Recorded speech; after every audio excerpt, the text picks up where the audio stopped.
최근 충남 홍성의 한 중학교에서 교단에서 교사가 수업을 하고 있는데 남학생이 누워서 뭔가 촬영하는 것 같은 그런 영상이 온라인에 퍼지면서 불법 촬영과 교권 침해 논란이 일었습니다.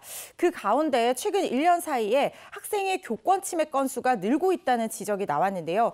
교육부 자료인 교권보호위원회 접수 또 조치 결과 현황에 따르면 학생에 의한 교권 침해 건수가 2020년 1,089건에서 2021년 2,109건으로 전년 대비해서 1년 사이에 약 2배 정도 증가한 것으로 나타났습니다. 네, 굉장히 심각한 상황으로 보여지는데요. 주로 어떤 부분이 가장 크게 문제가 되고 있을까요? 교사에 대한 모욕과 명예훼손이 가장 심각한 것으로 보입니다. 지난해 발생한 이 교권 침해, 모욕과 명예훼손이 57.6%, 1,215건으로 가장 많았습니다. 뒤를 이어서 상해폭행이 10.9%인 229건, 또 성적 굴욕감과 혐오감을 느끼게 하는 행위가 9.7%인 205건, 또 정당한 교육활동을 반복적으로 부당하게 간섭하는 행위도 4.1%인 86건 순으로 나타났는데요. 시도별로는 경기가 539건으로 최대치를 기록했고요. 서울이 249건으로 그 뒤를 이었습니다. 이렇게 언어폭력뿐이 아니고 신체폭력까지 이어진다고 하는데 이런 교권 침해가 발생하면 학생은 어떻게 처벌합니까? 일단 가해 학생에 대한 조치는 출석 정지 처분이 가장 많았습니다. 45.4% 기록을 했다고 하고요.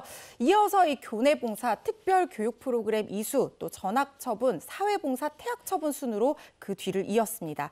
학급 교체 조치를 포함한 기타 조치도 같이 진행된 것으로 파악이 됐습니다. 네, 이런 상황들이 지속되고 있다 보니 일부에서는 문제 행동을 한 학생에게 체벌을 좀 부활시켜야 된다, 이런 의견도 좀 나오고 있다면서요? 그렇습니다. 한 리서치 전문 기업에서 지난 11일부터 15일까지 대한민국 성인 남녀 2,400여 명을 대상으로 설문조사를 실시를 했다고 하는데요.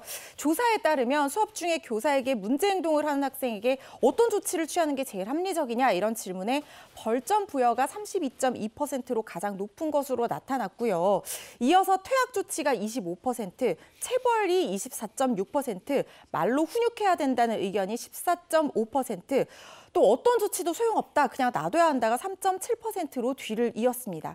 그런데 체벌을 다시 허용해야 한다고 생각하냐라는 질문에는 허용해야 한다는 의견이 66.5%로 가장 높게 나타났고요. 허용하면 안 된다는 의견이 21.3%, 잘 모르겠다가 12.3% 순으로 집계가 되었다고 하는데, 개인적인 의견입니다만은 이 실효성 있는 어떤 현실성 있는 대안을 위해서 가해 학생과 피해 교사를 즉각적으로 분리하는 조치도 또 시행이 돼야 될 필요도 있어 보이고요.